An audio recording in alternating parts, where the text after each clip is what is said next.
लिवायाक्रॉन और एरोड्रैक के बीच में इंटेंस फाइट हो रही होती है, जहां पर एक तरफ लिवायाक्रॉन इस्तेमाल करता है Y1 वोर्टेक्स का, वहीं पर दूसरी तरफ से एरोड्रैक इस्तेमाल करता है Y1 स्ट्राइक का। दोनों अटैक आपस में टकरा जाते हैं और एक काफ़ी बड़ा एक्सप्लोजन होता है। दोनों पोकेमॉन्स दोबारा अपने जगह पर आकर खड़े हो जाते हैं, बट यहाँ पर एरोड्रैक लड़खड़ाता है और काफ़ी वीक भी लग रहा होता है। ऐश कहता है एरोड्रैक क्या तुम ठीक हो? एरोड्रैक अपना सर हिलाता है और बैलेंस बना लेता है।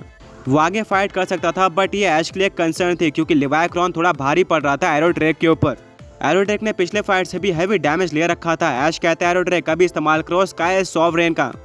एरोड्रैक आसमान में काफ़ी ऊपर चले जाता है। वहीं पर काउंटर में लिवायाक्रॉन को एलेक्स वहीं पर खड़े रहने के लिए कहता है। जैसा कि उनके ट्रेनर्स ने कहा था, दोनों पोकेमॉन्स बिल्कुल वैसे ही करते हैं और अब वेट था अटैक का। एरोड्रैक नीचे की तरफ काफ़ी स्पीड से आना स्टार्ट करता है। वहीं पर यह सब लिवायाक्रॉन देख रहा होता है। ब्रॉक कहता है कि एलेक्स एक काफ़ी बड़ा रिस्क ले रहा है क्योंकि एरोड्रैक की स्पीड बहुत ज़्यादा है और काफ़ी सारे पोकेमॉन्स एरोड्रैक के अटैक को डॉज करने के चक्कर में थे, बट लास्ट में उसकी स्पीड से चकमा खाकर हार गए थे। ओल्ड मैन कहते हैं बिल्कुल, बट एलेक्स के पोकेमॉन का लेवल उनसे थोड़ा ज़्यादा है, शायद वो बेहतर परफॉर्म कर पाए। एक बात कंफर्म थी, अगर यहाँ पर इस अटैक को डॉज किया जाए तो एरोड्रैक कुछ भी नहीं कर पाएगा और शायद वो यहाँ पर हार भी जाएगा। बट अगर यह अटैक लग जाता है तो लिवायाक्रॉन को इतना डैमेज पड़ेगा कि फाइट इक्वल हो जाएगी। जैसे यह अटैक लगने वाला होता है, लास्ट मोमेंट पर एलेक्स कहता है लिवायाक्रॉन अभी वहाँ से हट जाओ।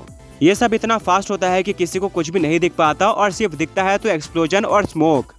चारों तरफ धुआं फैल चुका था। किसी को भी नहीं पता था कि क्या यह अटैक लिवायाक्रॉन के ऊपर लगा या फिर उसने डॉज कर लिया है। ऐश काफी टेंशन में लग रहा होता है। वहीं पर एलेक्स काफी चिल लग रहा था। धीरे धीरे करके स्मोक हटना स्टार्ट होता है एंड देखने को मिलता है कि बैटलफील्ड पर एक बहुत बड़ा गड्ढा बन चुका है एंड उसके अंदर ही एरोड्रैक है। वहीं पर लिवायाक्रॉन एलेक्स के सामने आकर खड़े हो जाता है, यानी कि हाँ, लिवायाक्रॉन ने स्काई सॉवरेन अटैक को डॉज कर लिया था। ऐश एक स्माइल देता है और कहता है कि एलेक्स में पूरे टूर्नामेंट में कुछ छुपा रहा था। एलेक्स कंफ्यूज होता है कि ऐश किस चीज़ के बारे में बात कर रहा है। वहीं पर ओल्ड मैन और ऐश के फ्रेंड्स समझ जाते हैं कि अब ऐश का नेक्स्ट मूव क्या होने वाला है। वो कहता है कि एरोड्रैक अभी मिथिक हाउल अटैक का इस्तेमाल करो। काफ़ी ज़्यादा लंबे गैप के बाद फाइनली ऐश ने एरोड्रैक को यह अटैक इस्तेमाल करने के लिए कह दिया था और यह एरोड्रैक का one of the strongest attack माना जाता है। हाँ, डेफिनेटली इससे पहले एलेक्स ने एरोड्रैक को यह अटैक यूज करते हुए देखा है, बट क्योंकि ऐश ने काफी लंबे टाइम से इसका इस्तेमाल करने के लिए नहीं कहा था एरोड्रैक को, इसीलिए एलेक्स भी प्रिपेयर्ड नहीं होता है। एरोड्रैक एक काफी जोर का रोर करता है जिससे पूरा आसमान काला हो जाता है एंड आसमान से काफी स्ट्रॉन्ग और अननोन ड्रैगन एंटिटी बढ़ रही होती है लिवायाक्रॉन के तरफ। लिवायाक्रॉन और एलेक्स दोनों ही कंफ्यूज हो जाते हैं। उनको पता नहीं था कि अब ऐसे मोमेंट पर क्या किया जाए। लास्ट मोमेंट पर लिवायाक्रॉन इस अटैक को डॉज करने की कोशिश करता है, पर यह अटैक उसके ऊपर लग जाता है जिससे काफी ज्यादा बड़ा एक्सप्लोजन होता है। यह अटैक देखने में बहुत ज्यादा स्ट्रॉन्ग था और सब शॉक्ड होते हैं कि ऐश ने इतने टाइम से इस अटैक को छुपाकर क्यों रखा था। एलेक्स भी हैरान होता है। धीरे धीरे करके पूरा स्मोक हटता है और देखने को मिलता है लिवायाक्रॉन एक्सट्रीमली वीक हो चुका है एंड क्योंकि एरोड्रैक की स्पीड काफी ज्यादा थी, वो अपने आप को संभाल नहीं पाया और जमीन पर टकरा गया। बट अटैक इतना ज्यादा स्ट्रॉन्ग था कि पूरा बैटलफील्ड टूट गया। रेफरी एरोड्रैक को चेक करता है और देखने को मिलता है कि एरोड्रैक कुछ भी मूवमेंट नहीं कर रहा है। फाइनली रेफरी डिक्लेयर कर देता है कि एरोड्रैक आगे फाइट करने के काबिल नहीं है, यानी कि इस फाइट का विनर है लिवायाक्रॉन। इसका मतलब ये भी है कि अब बैटल इक्वल हो चुकी है। दोनों पोकेमॉन ट्रेनर्स के एक एक पोकेमॉन हारे हैं। ये देखने के बाद ऐश की आगे खुली की खुली रह जाती है। शायद ये सबसे पहला अनसक्सेसफुल अटैक था एरोड्रैक का इस पूरे टूर्नामेंट के अंदर और लिवायाक्रॉन वो पहला पोकेमॉन बना है जिसने एरोड्रैक के अटैक को डॉज कर लिया एंड क्लियरली एरोड्रैक का एक स्ट्रॉन्ग और फास्ट अटैक डिसएडवांटेज के साथ आता है। वो अपने आप को लास्ट में कंट्रोल नहीं कर पाता। अगर कोई पोकेमॉन अटैक को डॉज कर लेता है तो उतना ही डैमेज एरोड्रैक को पड़ जाएगा, वहीं पर अपोनेंट को फायदा मिलेगा। एलेक्स कुछ भी रिएक्शन नहीं देता है और कहता है बहुत बढ़िया लिवायाक्रॉन, मैंने तुमसे यही उम्मीद करी थी। और अब ऐश के कुछ सबसे स्ट्रॉन्ग पोकेमॉन्स में से एक बैटल से बाहर हो चुका है। ऐश काफी डिसअपॉइंटेड होता है। वो एरोड्रैक को पोकेबॉल के अंदर वापस लेता है और कहता है ये तुम्हारे रेगुलर फाइट्स की तरह नहीं था जहां पर तुम 2 या फिर उससे ज्यादा पोकेमॉन्स को डिफीट करके वापस आते ही थे, बट इस बार हमारे सामने एलेक्स है तो तुम्हारी परफॉर्मेंस अच्छी थी। वेल अब ऐश अपने सेकंड पोकेमॉन को निकालने के लिए अपने शोल्डर की तरफ देखता है। पिकाचू समझ जाता है कि अब उसकी बारी आ चुकी है। वो ऐश के शोल्डर से जंप करते हुए बैटलफील्ड पर एंट्री ले लेता है। पिकाचू वर्सेस लिवायाक्रॉन, ये मैचअप हमें ऐश वर्सेस एलेक्स के फाइट में देखने को मिला था फोर्ट पर, जहां पर पिकाचू ने बाजी मार ली थी। तो क्या यहां पर उसका एक्शन रिपीट होने वाला है, यह हमें कुछ टाइम में पता चलेगा। दोनों पोकेमॉन ट्रेनर्स दोबारा से कोई भी बात नहीं करते हैं और इसी के साथ फाइट शुरू हो जाती है। ऐश अपने पिकाचू को वोल्ट टैकल इस्तेमाल करने के लिए कहता है। वहीं पर एलेक्स अपने लिवायाक्रॉन को एक्वा स्लैश अटैक इस्तेमाल करने के लिए कहता है। दोनों ही फिजिकल अटैक थे। दोनों पोकेमॉन सामने सामने आ जाते हैं और दोनों के अटैक टकरा जाते हैं, बट यहाँ पर पिकाचू का अटैक हल्का ज्यादा पावरफुल साबित होता है जिससे वो लिवायाक्रॉन को पूरी तरह से डोमिनेट करता है और पुश करते हुए स्टेडियम के वॉल पर जाकर छोड़ देता है, जिससे लिवाक्रॉन स्टेडियम के वॉल पर टकराता है और इसको काफी ज्यादा हैवी डैमेज पड़ता है। मिस्टी कहते हैं अमेजिंग, मैंने एक बात नोटिस करी है कि इतने इंपॉर्टेंट बैटल में पिकाचू हमेशा ऐश के लिए MVP रहा है। इवन ऐसे मोमेंट्स पे भी जहां पर उसने पूरे टूर्नामेंट में अच्छा परफॉर्म ना किया हो, बट वो फाइनल्स में जाकर बहुत अच्छा परफॉर्म करता है। ब्रॉक कहता है बिल्कुल, एंड स्टार्ट से ऐसा ही लग रहा है कि पिकाचू काफी ज्यादा अच्छा परफॉर्म करने वाला है आज के फाइट में भी। सैना कहते हैं वो सब तो ठीक है, बट क्या तुमने नोटिस किया कि यहाँ पर दोनों पोकेमॉन ट्रेनर्स के बीच में ज्यादा बातें नहीं हो रही है जैसे कि बाकी किसी फाइट्स में हुआ करती थी। ओल्ड मैन कहते हैं क्योंकि दोनों पोकेमॉन ट्रेनर्स बहुत सीरियस हैं, उनका पूरा फोकस बैटल पे है, ना कि बातों पर। एलेक्स कहता है लिवाक्रॉन क्या तुम ठीक हो? इस एक सुपर इफेक्टिव अटैक से लिवाक्रॉन को हैवी डैमेज पड़ा था, बट फिर भी वो हाँ कहता है और दोबारा फाइट करने के लिए रेडी हो जाता है।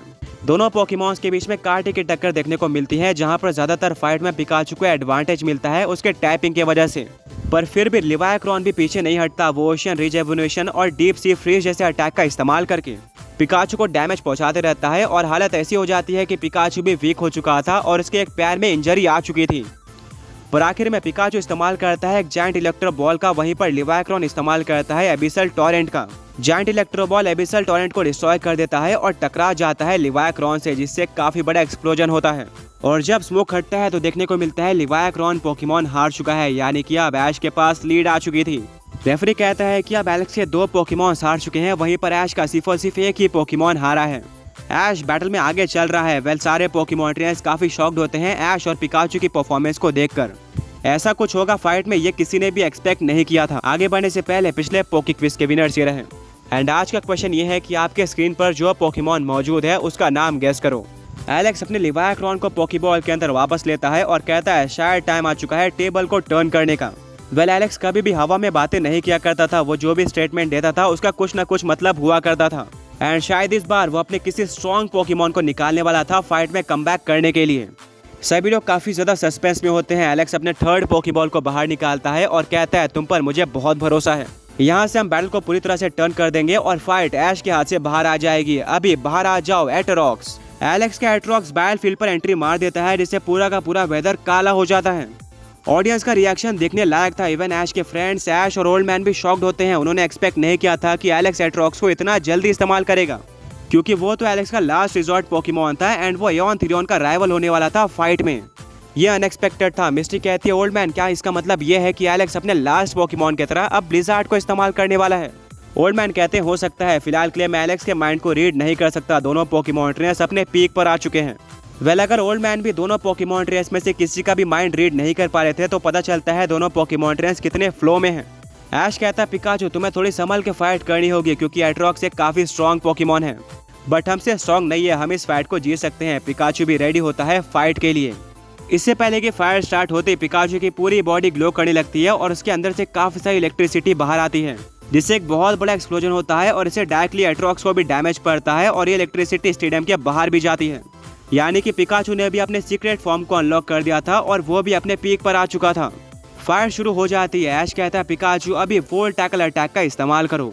वेल क्योंकि पिकाचू अपने पीक फॉर्म में था, वोल्ट टैकल नॉर्मल से ज्यादा स्ट्रॉन्ग होता है और पिकाचू के बॉडी से कहीं ज्यादा गुना इलेक्ट्रिसिटी बाहर आती है।